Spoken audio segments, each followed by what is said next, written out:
Conexão Mota.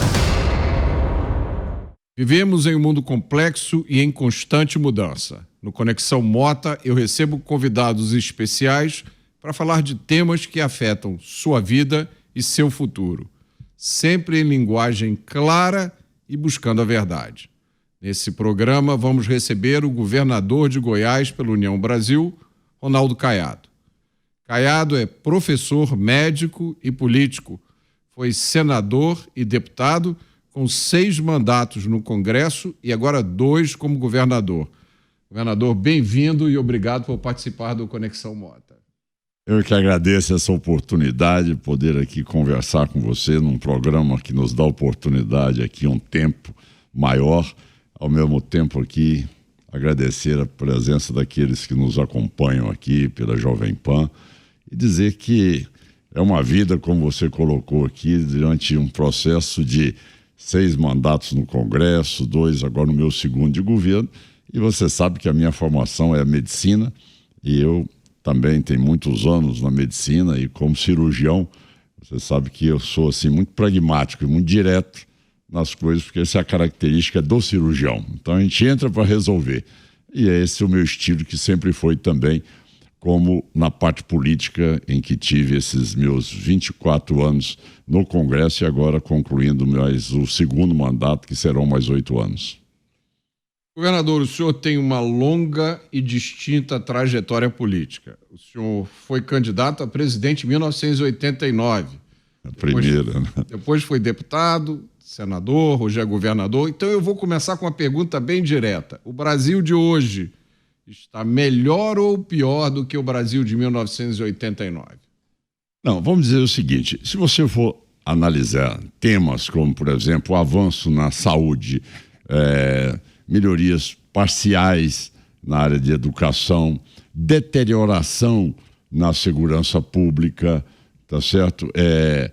Falta de liturgia dos cargos em todos os poderes. Então você não pode ser genérico ao fazer essa análise. Você tem pontos que nós avançamos, pontos que nós perdemos. Por exemplo, o Brasil perdeu espaço no cenário internacional, que teria uma capacidade de poder crescer e muito, perdeu o momento da globalização, perdeu o momento da discussão do quanto o Brasil é importante no cenário internacional, não só como fornecedor de commodities, mas também na necessidade de investir em talentos, em pesquisa.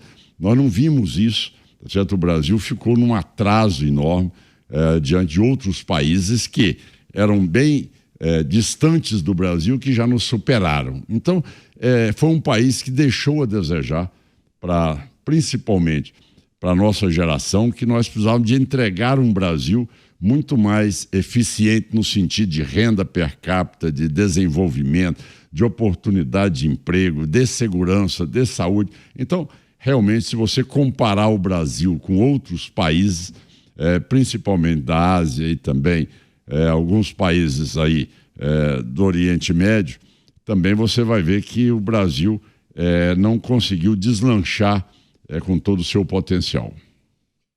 O senhor foi o primeiro governador eleito e reeleito em primeiro turno da história de Goiás. Qual é o seu maior desafio como governador? O senhor consegue ter vida privada? O que é mais difícil quando se é governador? Exatamente, se você quer exercer o mandato. Essa é uma decisão primeira, tá certo? Que muita gente quer exercer, se elege, mas depois ele não tem independência moral e intelectual para poder exercer o mandato. Então ele passa a ser preposto de alguém. Passa a ser uma pessoa que tem amarras, que não tem a coragem de enfrentar os problemas. Então fica levando aquele governo de mais ou menos, tá certo? Então, para você assumir o mandato, você tem que entender que aquilo é uma dedicação exclusiva. Meu primeiro mandato, eu nunca saí para nenhuma viagem que não fosse o máximo em Brasília. Era tempo integral dentro do estado de Goiás, fazendo mudanças substantivas, fazendo um ajuste fiscal no estado que estava totalmente deteriorado. Eu recebi um estado, para você ter uma ideia, se roubavam 1.000 carros por mês.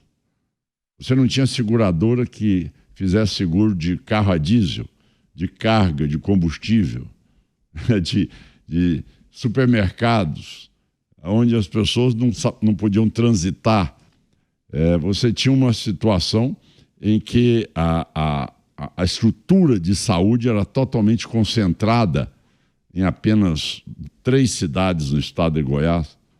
Quer dizer, não tinha uma qualidade de educação. Tudo isso, uma desordem em decorrência do quê? Da falta de autonomia dos que governaram 20 anos antes de nós. Então, isto mostra que se você não tiver empenho, dedicação e colocar para valer aquilo que você precisa de fazer, você não governa. Se hoje o estado de Goiás é o mais bem avaliado em todas as pesquisas nacionais, é porque eu passei por momentos delicados. Fiz o ajuste fiscal, cortei muitas concessões, incentivos, tá certo? Redirecionei o Estado com secretários técnicos qualificados, tive independência para realmente mostrar que fui eleito com 10 deputados estaduais me apoiando, construí maioria dentro da Assembleia, sem fazer nenhuma concessão do ponto de vista da estrutura de governo para servir o cidadão. Então, esta mudança, ela exige do governante que ele possa sentar à mesa. Agora, minha maneira de governar sempre foi assim. Existe o problema, eu chamo o presidente do Tribunal de Justiça, o presidente da Assembleia, Ministério Público, Tribunal de Contas, Defensoria, sento à mesa com eles e digo, bom, o problema é nosso. Então vamos resolver o problema. E aí o estado de Goiás passou de condições precárias, endividado, bloqueado no Tesouro, para ser hoje um estado que nós fechamos o ano de 2023 com mais de 12 bilhões em caixa. Pagando em dia, fazendo obras de infraestrutura, ampliando a saúde, construindo 10 hospitais de média e alta complexidade no estado, 6 policlínicas pelo interior e, ao mesmo tempo, dando ao cidadão uma política social não de distribuir cartão, mas de fazer inclusão social. Tanto é que Goiás hoje é o estado que tem o menor percentual de pessoas na extrema pobreza. Isso é um trabalho que deve ser relevado. E o segundo ponto é a segurança pública, que nós vamos conversar sobre esse assunto daqui a pouco. Vamos sim. O senhor indicou que será candidato à presidência da República em 2026. Quais são os principais pontos da sua visão para o Brasil e quais seriam as suas primeiras medidas? O senhor sentou, pegou a caneta, o que vem primeiro?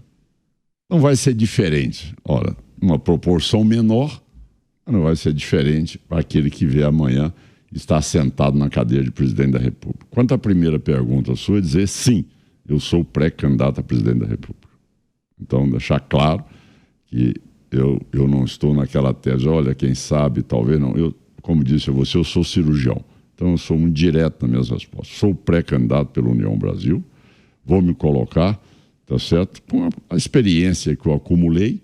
E graças a Deus também, Mota, você nunca me viu envolvido em escândalos, em negociatas. Eu sempre tive uma trajetória de uma postura bem republicana e, ao mesmo tempo, com as convicções que eu tenho, na defesa dessas convicções, desde quando eu fui candidato a presidente da República em 89, que eu era o mais jovem, que ninguém naquela época tinha coragem de defender direito de propriedade. É verdade. Tá? Naquela época, todo mundo, tá certo, não tinha ali condições de defender as teses nossas hoje, que são teses de direito de propriedade, de liberdade de opinião, de condições de você poder estar fora daquela clausura que a esquerda tentava, de toda maneira, subjugar ou denegrir a imagem de quem se colocava contra. Então, dizer a você que quando eu recebi o Estado de Goiás, eu recebi numa situação crítica proporcionalmente, como vive o país hoje, numa desordem institucional.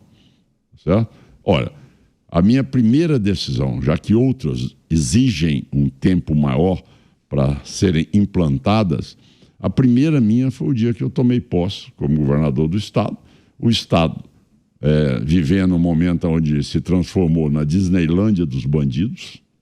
Ali era o habitat deles. Então, sequestraram as cidades todas do entorno de Brasília. Ali era pelo poder a renda per capita de Brasília era o ponto principal de venda de drogas. Então, eles ficaram no entorno, dentro do estado de Goiás. Tínhamos ali 4 cidades mais violentas, entre as 10 no país. Isso tudo provocando uma expulsão de empresários de Goiás, um descrédito no estado. Então, qual foi a primeira atitude minha como governador? Foi aquela tese que ficou muito bem marcada no meu primeiro pronunciamento diante das minhas forças de segurança, que eu disse: ou bandido muda de profissão ou muda do estado de Goiás. Essa é a ordem do governador. Tá certo? Eu, como comandante em chefe, está aqui. Então, primeiro, eu tive que fazer um processo do cidadão acreditar que o Estado existe. E você tem que saber se você é presidente, é governador ou é prefeito, e se você tem autoridade no seu Estado. Ou se o Estado do crime é mais forte do que o Estado democrático de direito. Você tem que saber o que você é. Então, quer dizer, tem muitos governadores que o Estado do crime é maior territorialmente do que o Estado que ele comanda. Lá em Goiás, você não tem nenhum palmo de terra comandado por bandido. Nenhum. Então, você não precisa pagar pedágio para entrar em lugar nenhum. Você pode circular, você pode andar, você pode dormir na sua residência, na sua propriedade rural, onde você quiser. Você pode transitar com o seu telefone na rua conversando, você pode chegar no ponto de ônibus, você pode andar no seu carro normal. Lá, a única pessoa que anda com segurança plena e com carro blindado sou eu. O resto, todo mundo anda com carro, com vidro normal, vidro aberto, faz o que quiser. Então, a primeira decisão minha foi essa: corrigir ações dentro da polícia, implantar um sistema de inteligência, que hoje eu já formei mais de 1.000 pessoas na inteligência do governo, especializar batalhões em termos de combate ao narcotráfico, a roubo de carga, a invasões de propriedades, a controle de fronteiras, a sequestro, a roubo a banco. Para você ter uma ideia, Goiás nunca teve, desde que eu sou governador, um assalto a banco. Nunca teve ali um sequestro. Nunca teve um roubo a carro forte. Certo? Quer dizer, isso aí nunca teve um novo cangaço no estado de Goiás, o que era hábito no interior do estado de Goiás. Então, a partir daí, as pessoas sentiram o resultado no combate à criminalidade, e isso foi trazendo credibilidade ao Estado. E aí nós fomos ampliando a nossa política de educação. Eu tenho um carinho enorme, que eu trato com muito carinho, como médico que sou, interiorizar a saúde aos leitos de UTI que não existiam, para que as pessoas pudessem viver no interior, tá certo? E também os programas sociais, que sem dúvida nenhuma a minha mulher Gracinha toca essa parte junto com meus secretários muito bem também na inclusão social. Ou seja, o que eu falo, é um Estado que consegue promover a inclusão social e o resgate dessa pessoa que realmente só vivia ali de repasses de programas que não os estimulava a poder vir para a vida ativa. Então é justo imaginar que, se o senhor for eleito presidente, a sua primeira medida vai ser alguma coisa relativa à segurança pública. Sim, e você vê que, coincidentemente, as pesquisas mostram isso. Não é apenas o que eu estou dizendo, mas você tem que governar de acordo com o sentimento da população, não é verdade? Então você vê, hoje qual é o sentimento da população? Hoje, o primeiro lugar, segurança pública e economia. Então, esses são os dois pontos que a população quer saber. Olha, quem for governar vai saber exercer a liturgia do cargo e vai saber ser presidente da República, vai resgatar a presidência da República, vai resgatar o sistema, porque hoje você não sabe o que você vive. Hoje é uma baderna completa, é uma desordem institucional que eu só vi em períodos da cassação do Collor, da Dilma. Tá certo? Hoje você não sabe quem é presidente do Congresso, quem é Supremo. Então, existe hoje uma falta de um ordenamento correto de como os poderes devem funcionar com respeito aos demais. Se você está dentro de um sistema presidencialista, que eu, como governador, fui eleito assim, cabe a mim a política e cabe a mim a implantação do programa que eu apresentei à população. Então, eu tenho essa finalidade. O legislativo, que eu fui muitos anos, a sua função de orçamento, em termos de aprovação, de fiscalização de orçamento, de legislar, e o Poder Judiciário fazer as suas funções também específicas. Então, você não pode ter, você olhando para o Brasil, vem cá, é presidencialismo, é parlamentarismo, é o quê? Ou é uma jabuticaba que ninguém sabe o que é, tá certo? Ou que só existe no Brasil. Então, é esta característica que tem que ter um presidente da República neste momento. O Brasil, em 2026, vai ter uma condição de fazer um resgate, tá certo? E um dos primeiros resgates é dar autonomia para o cidadão poder andar. E hoje em dia o cidadão não pode andar com o celular na rua.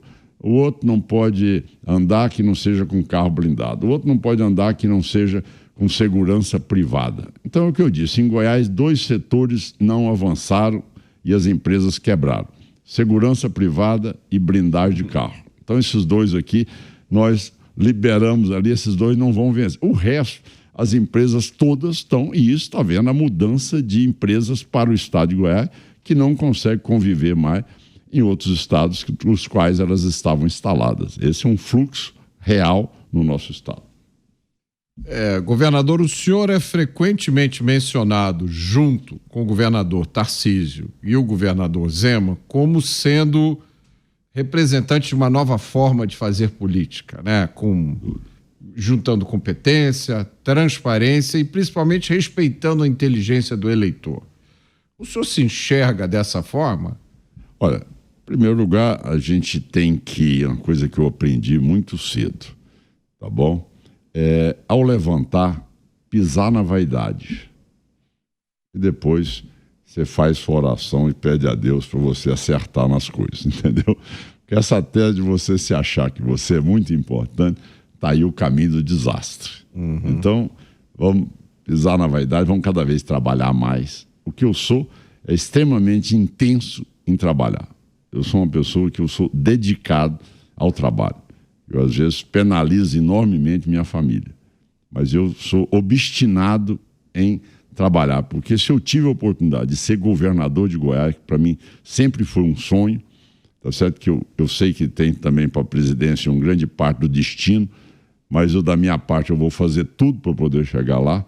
Eu vou dizer a você que nós temos hoje uma safra de governadores que têm a noção da responsabilidade fiscal, do ajuste fiscal, de não viver dentro de um populismo, de dizer, não, eu posso, não, eu não posso, tá certo? Ou seja, você tem que ter a condição de poder enfrentar os desafios, não cedendo aquilo que você sabe que vai destruir o seu Estado. Então, aquele populismo imediato. Aí eu vou deixar o governo, então deixa eu fazer tudo aqui que eu não vou ser mais governador, eu vou deteriorar as contas públicas. Certo? Eu vou endividar o Estado, eu vou fazer projeções ali de reajustes salariais que o meu sucessor não pode cumprir. Então, quer dizer, eu acho que tudo isso é um novo sentimento, ou seja, essa prática política retrógrada, populista, que diz ser responsável e tem uma regra, Mota, que é muito inteligente, é muito interessante. Eles falam o seguinte, olha, a esquerda tem uma visão social maior. Pelo contrário, eles não têm visão social alguma. Eles querem a preservação do status quo.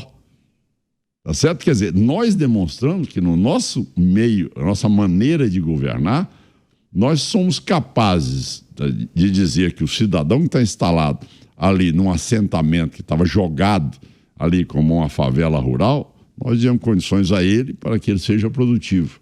A pessoa que está lá desempregada, condições de ele voltar a ter uma atividade e o Estado ajudá-lo financiando e concurso para que ele seja ativo e seja reinserido na economia do Estado. Então, esta é uma realidade. As pessoas falam, bom, mas e daí? Por que Goiás é o primeiro lugar em todas as pesquisas de avaliação? Olha, porque o povo é que está dizendo, olha, está no caminho certo. Não é ele que está vivendo a vida como ela é no seu Estado. Então, a condição hoje, sem dúvida alguma, tanto o Zema como o Tarcísio, como o Ratinho, então, você modéstia à parte, nós temos feito um governo que tem mostrado o grau de independência moral nossa para que as mudanças sejam mudanças substantivas na prática da política. Porque a política hoje, eu posso te dizer que antigamente, você, no meu estado, quando você chegava para qualquer aluno e qualquer jovem, perguntava a ele: o que você pretende ser na vida? Qualquer coisa menos político. Hoje eu posso te garantir, Mota, que eu tenho um orgulho enorme dos meus alunos. Enorme. Eu sou apaixonado por eles e eles por mim. Então é muito comum hoje eu chegar e de repente um jovem colocar: então o que você vai ser? Sadão virar para mim: eu quero ser político. Eu quero um dia ser governador. Isso não existia. Então quando você muda a postura e o governante, ele é uma pessoa que ele imprime não só no discurso, mas na prática o que ele fala, com o tempo, as pessoas vão ver: não, aí realmente eu estou vendo que ele está governando para nós mesmos, ou seja, mudou-se a educação, mudou a segurança. Então, é aquela senhorinha que ia para o ponto de ônibus, que era assaltada, o cidadão que não podia sair um final de semana, que eles roubavam a casa dele, inviabilizava ele depois de vários anos de trabalho para construir ali a sua propriedade. Tá certo? Então, quer dizer, isto aí é que é obrigação do Estado. O Estado não pode se curvar, não pode se ajoelhar ao crime.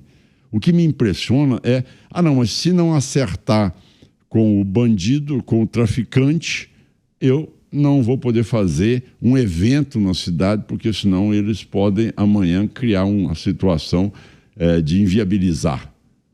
Isso aí é o governo mostrar que já está tendo, que nós temos que ter cuidado, uma invasão do crime, tá certo? Principalmente das facções, nos poderes. As instituições. Né? Todas elas.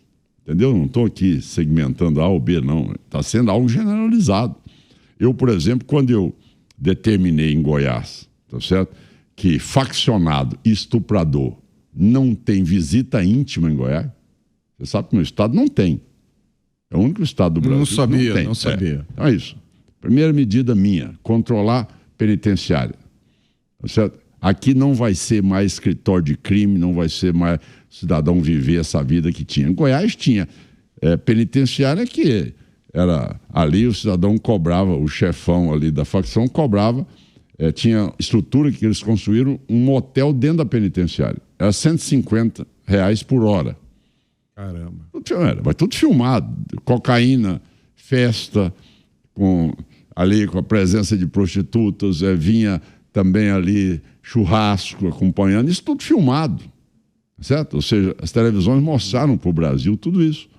E aí, nessa hora, você não vê nenhum problema, certo? Só isso, tudo bem, aconteceu, tal, tudo, mas não se cala. Agora, quando você bota a regra, aqui vai cumprir, e aqui não tem negócio de rebelião, nunca tive uma rebelião. Separei as facções todas, construí milhares de celas, tá certo? Segurança máxima. Pra você ter uma ideia, esses dias eu estava debatendo com o secretário nacional de Segurança Pública do ministro da Justiça, e ele dizendo do fundo penitenciário. Eu mandei meu secretário levantar. Eu gasto, tá certo, em torno de 300 milhões ano. Sabe quanto é que eu recebi o ano passado? Desse fundo, R$968 mil. Então não existe política nenhuma de segurança para apoiar os estados nessa área. Aí eu criei essas estruturas todas no estado, isolei as facções separadamente e proibi visita íntima a estuprador e faccionado. O que aconteceu? Crime em Goiás e lá embaixo. Mas o senhor não sofreu com uma romaria de entidades defensoras dos direitos? Não, mas foram várias. Ali tinha a pastoral carcerária, lógico, você sabe, na minha família são vários, até porque é uma tradição da minha família, a advocacia, mas eu estou espantado com alguns hoje que são exatamente desses advogados do crime. E é interessante que, esses dias eu estava pensando, e são medidas que eu tomei no estado de Goiás e que elas reproduziram com bons resultados. Por exemplo, a lei de Goiás, e eu agora consegui aprovar no Supremo, que é quem autoriza o deslocamento de bandido de uma penitenciária para outra é a própria Polícia Prisional e o secretário de Segurança Pública. Tá certo? Porque senão você vê que existe uma rebelião premente ali, e se você for pedir autorização ao judiciário até que aconteça, já explodiu. Então, nós temos essa capacidade, que é de separar imediatamente. Eu encosto ali 80 ônibus apropriados, tiro aqueles bandidos ali daquela penitenciária, muro para outra, traga da outra, põe aqui. Então, isso tudo dá uma capacidade de desarticular, tá certo? As rebeliões e o crime instalado ali dentro.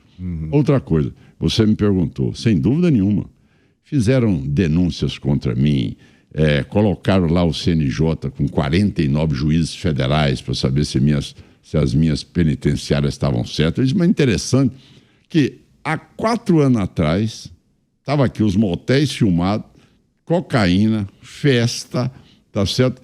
O Wi-Fi dentro da penitenciária era melhor do que aqui dentro dessa sala, tá certo? E, no entanto, não tinha isso. Então, você tem, por exemplo, teve um advogado aqui de São Paulo, que é meio famoso, um engomadinho, que ele foi lá em Goiás dizer que, olha, isso é um absurdo, o que o governador está fazendo, não deixar ter visita íntima. Aí tinha ONG, tem uma ONG daqui de São Paulo também, comandada pelo PCC, chamado Anjos da Liberdade, que entrou também como amicus curiae para derrubar essa tese minha. Então é impressionante. Se nós não tivermos pulso, tá certo? Se nós não tivermos convicção, não, aqui em Goiás não tem. Então as pessoas têm que saber que em Goiás não tem um palmo que bandido manda. Então isso trouxe uma segurança para o cidadão, que eu fui eleito no primeiro turno, na reeleição e com a maior votação na capital.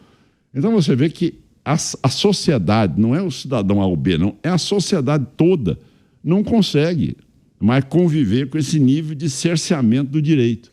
Isso é uma coisa interessante que o senhor está dizendo, governador, porque muita gente diz, essa turma defensora de bandidos, diz que essa pauta de segurança é a obsessão da direita conservadora. Porque são coniventes com isso. Eles são coniventes, eles são sócios, não é verdade? Quer dizer, por que eu quero agora apresentar como sugestão? Vivi no meu parlamento, agora está tendo uma comissão, vou até recebê-los em Goiás, são vários deputados e senadores que estão elaborando algumas leis. Uma que eu quero sugerir a eles é o seguinte: o traficante, independente de ser chefe de facção ou aquele que opera o crime, ele só poderá ser, tá certo, defendido por advogado da advocacia dativa. Aquele cidadão que no interior ou na capital, quando o cidadão não tem poder aquisitivo nenhum, tem um advogado para estar lá para receber. Como é nos Estados Unidos, né? Para receber. Mas os maiores, eles têm ali 30, 40 advogados que os acompanham. É impressionante. Então, muitas vezes, Mota, eles criticam ações dos meus policiais, tá certo? Falam, não, tudo bem, eu tenho uma corregedoria que pune excessos. Agora, o que eu cobrei da minha OAB de Goiás, tá certo? Quando eles vieram falar isso comigo. Vem cá, por ordem do Ministério Público, nós já prendemos mais de 30 advogados no Estado, coniventes com, tá certo? Não quero denegrir a figura do advogado, mas quer dizer, eles não são advogados, ou seja, aí seria a advocacia do crime, tá certo? Então, por que esses advogados não tiveram a OAB cassada? Ah, mas tem direito à defesa? Sim, mas por que essa defesa nunca tem fim? E por que vocês querem um julgamento inquisitivo em cima do meu policial? Ele não tem direito à defesa? Quer dizer que vida para vocês tem valor ponderal. O bandido, o traficante, que é poderoso, esse pode ter os melhores escritórios do mundo na defesa dele. Agora, o policial, por ter talvez até cometido excesso, ele será penalizado, ele vai cumprir a lei, e se ele excedeu, a corregedoria saberá implantá-lo. Agora, não vai ser ONG e não vai ser ninguém que vai dizer ao meu estado que eu, como governador, sou, tá certo? Que vou colocar a Câmara em policial. Eu não ponho. Não estou falando aqui para você, não. Falei para o secretário nacional da Segurança Pública, num debate aqui em Guarujá, tá certo? Disse a ele, o ministro Lewandowski estava ali na plateia, em Goiás não se põe, em Goiás eu tenho uma corregedoria para cuidar de excesso. Agora, aqui em Goiás, policial meu não tem câmera, tá certo? E outro tema que eu acho que você precisa trazer, gente, para debater, vai ser a hora que sair o texto dessa SUSP, que é o Sistema Único... Era o meu próximo a minha próxima pergunta. Então, eu acho que são situações que nós não estamos enxergando, tá certo? O que eles querem agora? Porque eles falam, isso é tema da direita, porque, eu não vou generalizar com todos, mas eu diria a você que uma grande parte é não só conivente, como também financiada por essa estrutura, tá certo? Do crime. Tá certo? Então, eles têm dificuldade sim. E vejo essa eleição de 2026 com quem tiver coragem de transferir isso para a população, que terá condições de coibir esse processo, e é um tema que eles não dão conta de debater. Eles não dão conta. Porque eles não têm coragem de assumir isso.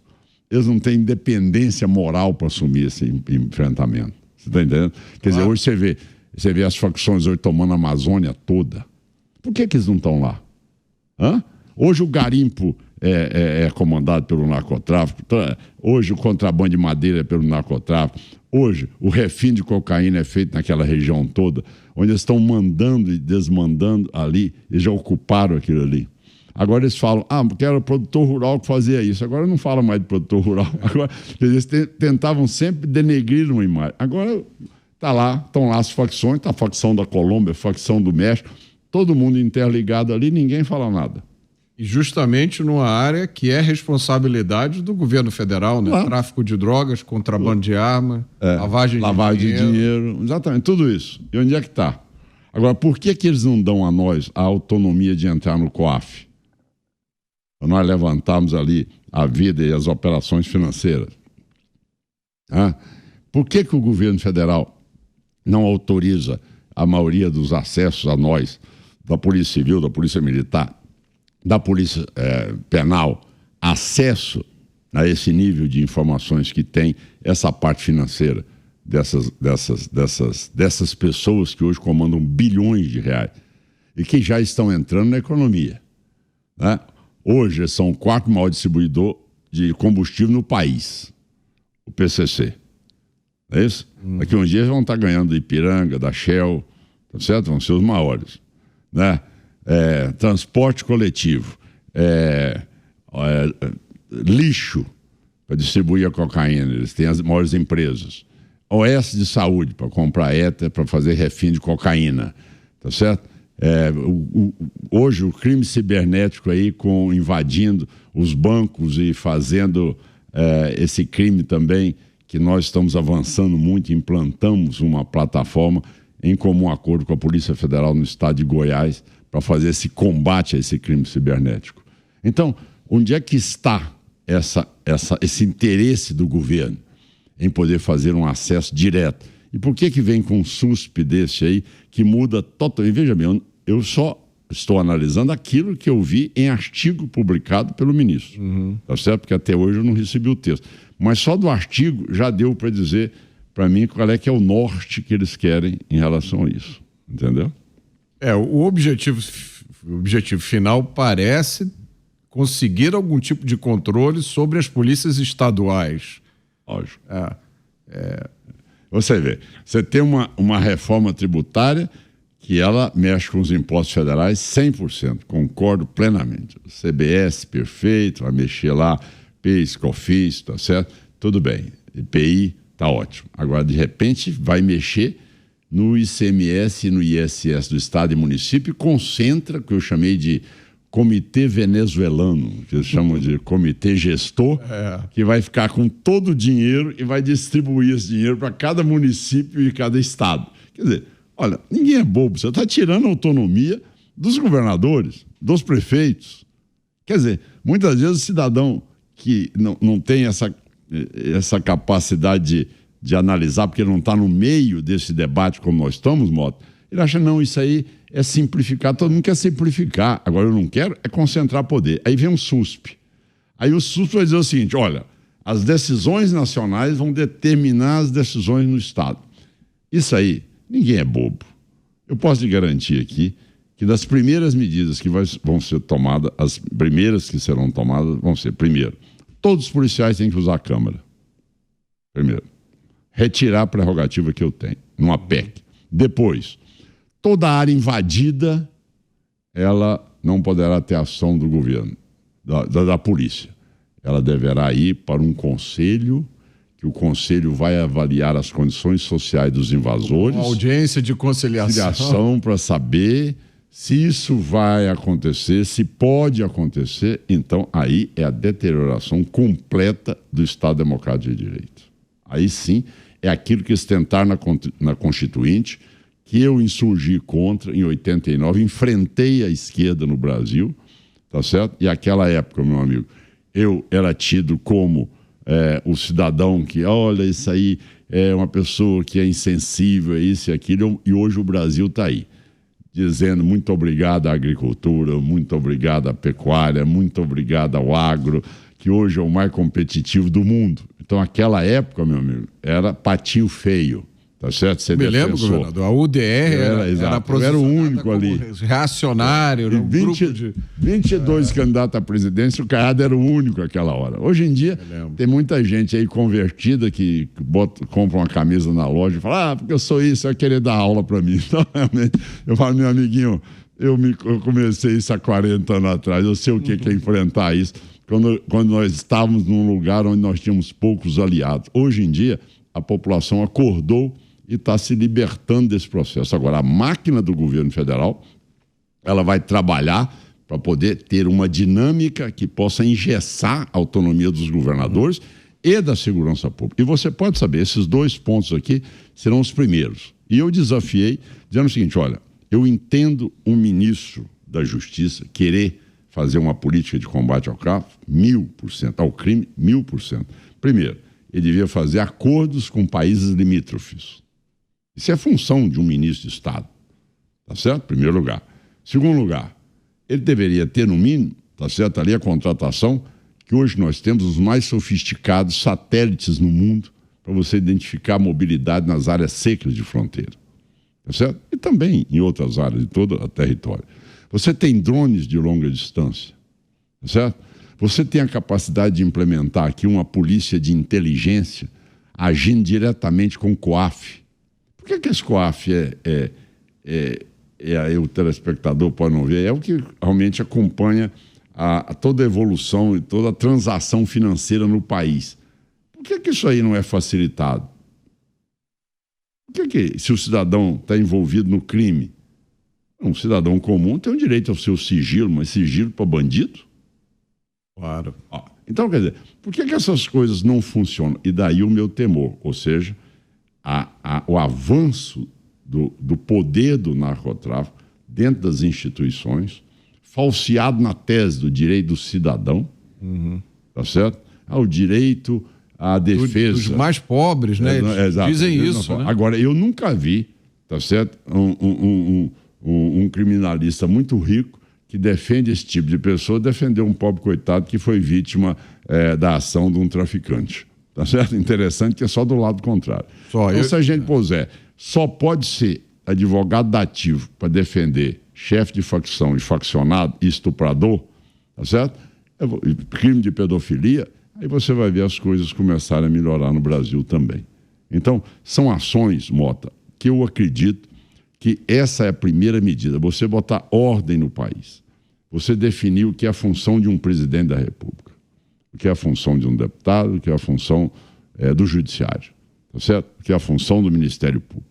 Então, vamos viver, mas com autonomia, mas com harmonia.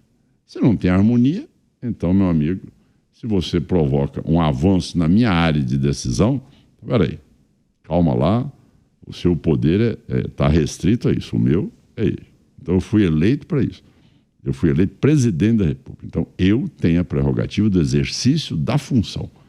Tá certo? Ou isso restabelece no Brasil, ou nós vamos continuar com essa desordem institucional que está instalada e que você não sabe quem é. Tá certo? Então, essa é uma dificuldade tá certo? Que o cidadão hoje não sabe quem governa. E isso aí é o pior dos mundos, tá certo? Você não sabe quem governa.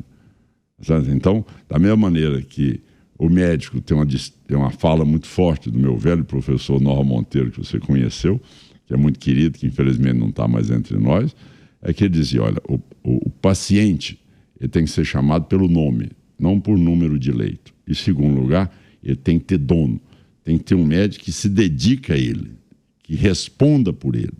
Tá certo? Não pode ser aquele que passou no plantão, depois é o outro do plantão, é o outro plantão, ninguém assume e o paciente vai a óbito.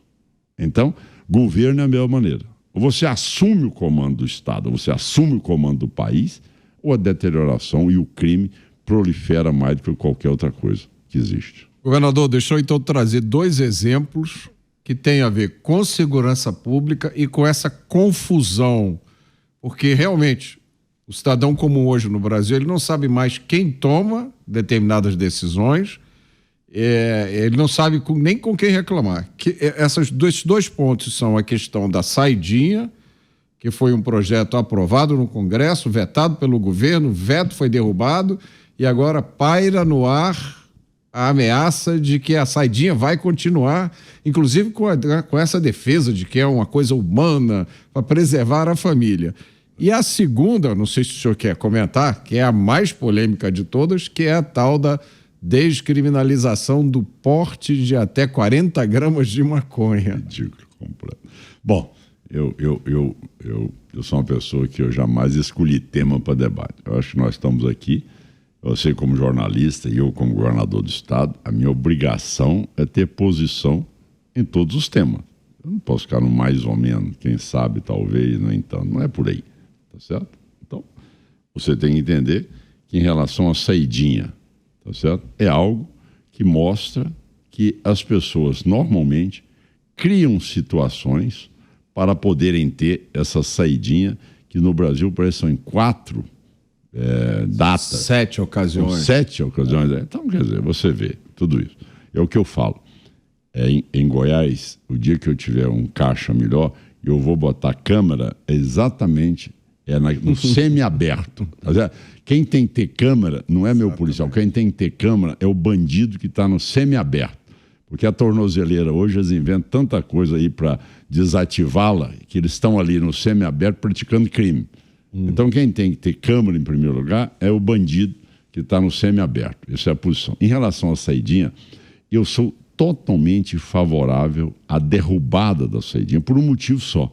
Ou você endurece, tá certo? E você corrige o país, ou essa deformidade vai ampliar cada vez mais. Se você não tiver medidas mais austeras neste momento, como as que eu tomei em Goiás, ou seja, não vou construir leito de motel dentro de presídio. Presídio é presídio.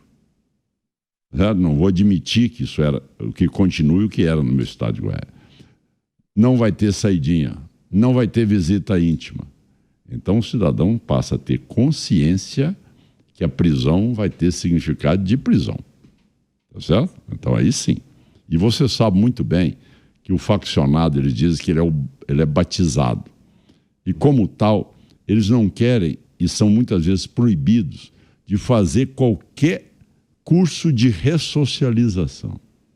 Então você oferece na penitenciária, tem curso de marceneiro, de pedreiro, de parte de corte e costura, tem todo tipo, tá certo, de estrutura que é ofertada a eles que querem ser ressocializados.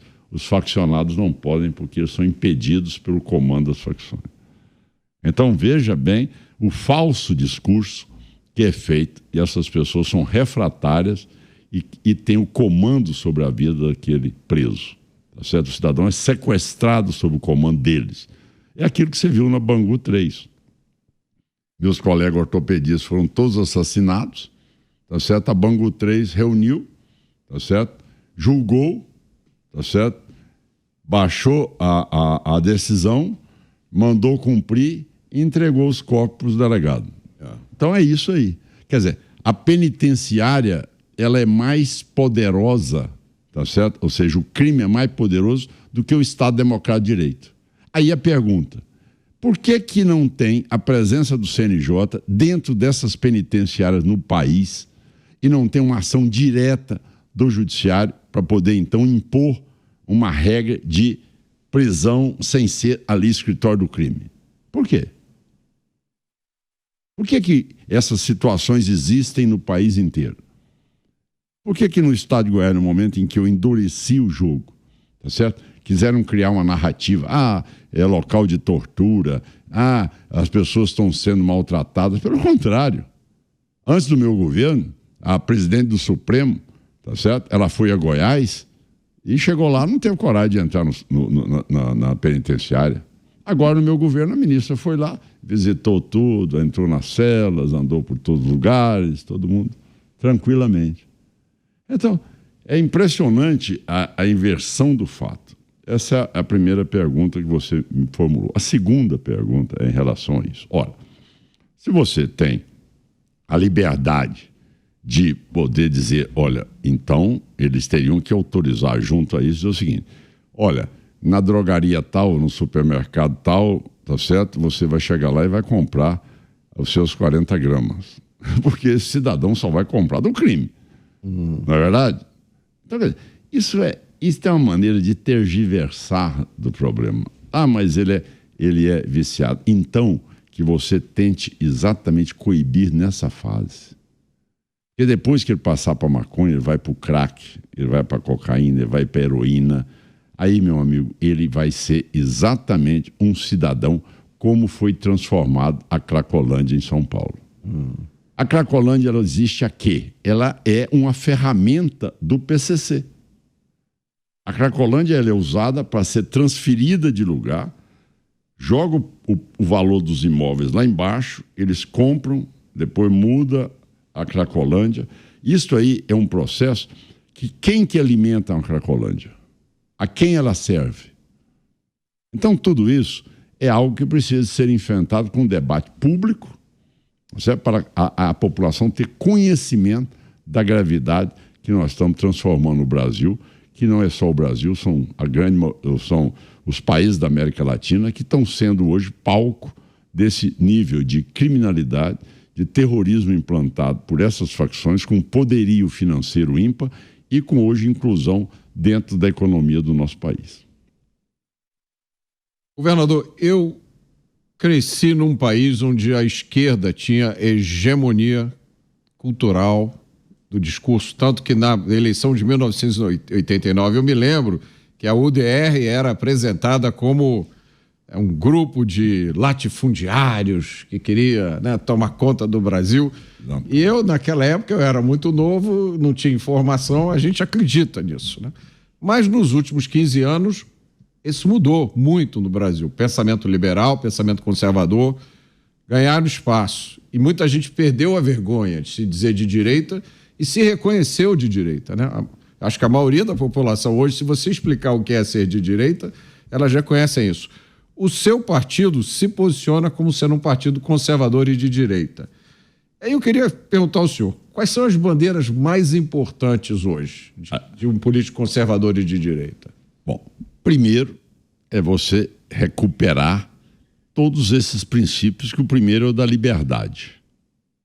Isso é uma prerrogativa e uma norma que a Constituição nos garante entre aquilo que são cláusulas pétreas, o direito de ir e vir, a sua liberdade de expressão, tá certo? Isto aí está sendo totalmente tolhido do cidadão que hoje está enxergando o Estado do crime maior do que o Estado democrático de direito. Você não tem democracia com a atual conjuntura onde o narcotráfico se apodera das decisões no país e de comando de uma extensão territorial em alguns estados muito maior do que aquela que é governada pelo governador. Então, isto aí é algo que tem que ser levado em consideração. Esse é um ponto que nós sempre defendemos. Segundo lugar, é que a esquerda diz, olha, o dinheiro gasto pelo governo, ele é mais eficiente para gerar emprego do que o dinheiro gasto pelo empresário. Eu sou 100% contrário à tese. O dinheiro gasto pelo governo nesse modelo atual de governo, é muito mais para a corrupção e para situações que nós já assistimos durante o período que o PT foi presidente da República. Tá certo? Ou seja, os maiores escândalos no país. Ou seja, essa tese tenta voltar novamente. Você vê agora a deterioração na Petrobras, a destruição da empresa dos Correios, e você vendo que eles estão invadindo toda a máquina pública para ser aparelhada, tá certo? Por essa estrutura do PT, numa visão de tentar fazer com que a eleição seja garantida a eles, mas não uma preocupação com a economia do país.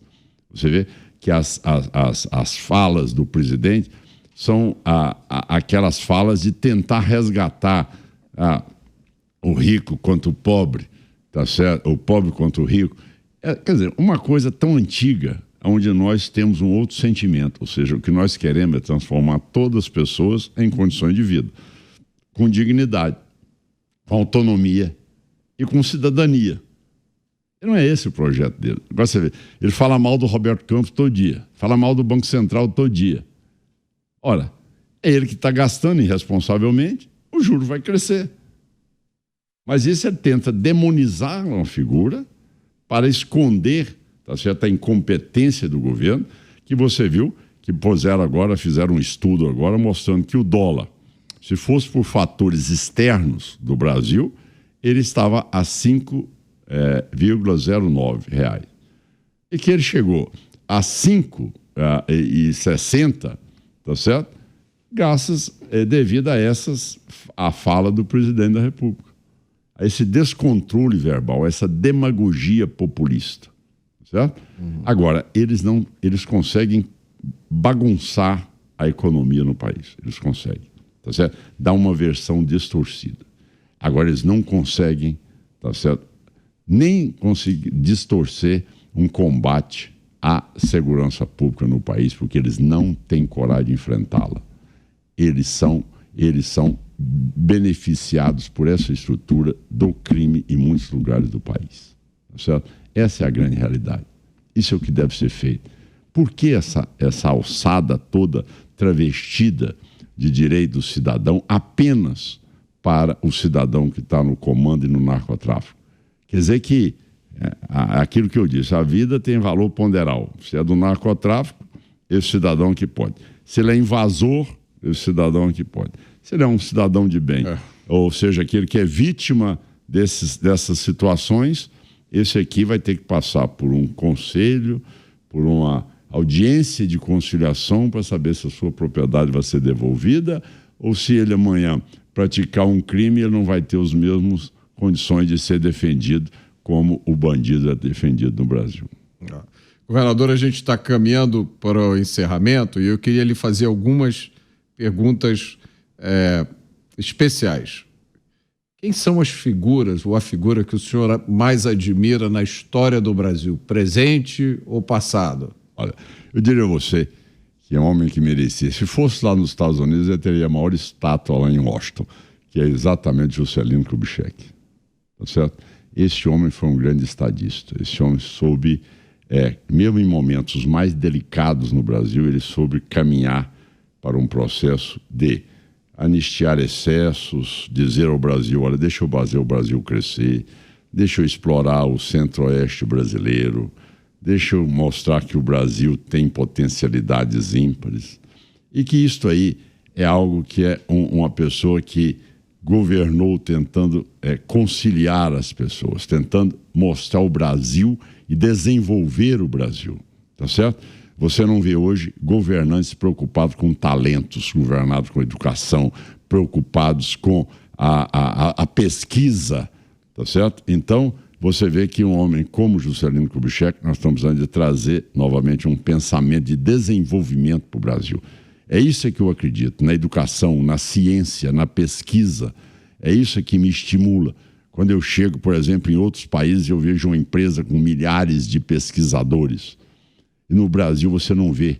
A última safra foi a safra da Embrapa, tá certo? Onde nós produzimos aqui no Brasil 3 vezes mais do que eles na Europa. E vamos bater os Estados Unidos, já batemos em soja e vamos bater em milho. Porque nós temos um clima tropical, Nós estamos chegando a um ponto que nós vamos evoluir para 3 safras ano. Ninguém compete conosco. Então, nós sabemos o que é um código florestal, nós sabemos respeitar aquilo que eles já destruíram. Então, nós temos que fazer um debate com conteúdo, não um debate de rótulo, não um debate de factoide, de querer rotular as pessoas como eu era rotulado. E que você mesmo disse, a UDR era desvendada como, é o demônio, isso aí é todo mundo contra, isso aí quer realmente ter o monopólio, o comando na mão de latifundiários, entendeu? Quer dizer, isso. Agora, nunca na minha vida disseram Ronaldo Caiado envolvido em bandalheira, em corrupção, enriquecimento ilícito, em nada. Tem 40 anos na minha vida, dentro da política, tá certo? E sou uma pessoa que transito com coragem de poder defender minhas teses e explicar meu patrimônio.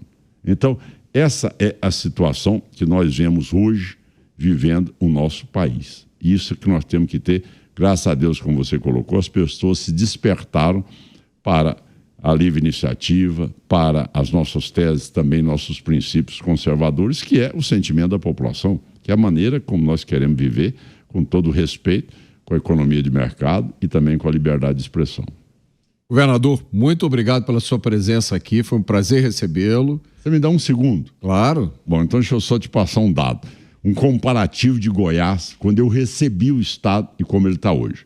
Em 2018, para hoje, nós diminuímos 97,6% do roubo de carga, 93,7% roubo de veículos, 88,5% de roubo de transeuntes, 88,3% de roubo a comércio, 84,7% de latrocínio, 82,5% de roubo à residência, 78,2% de roubo à propriedade rural, 57,2% de homicídio doloso.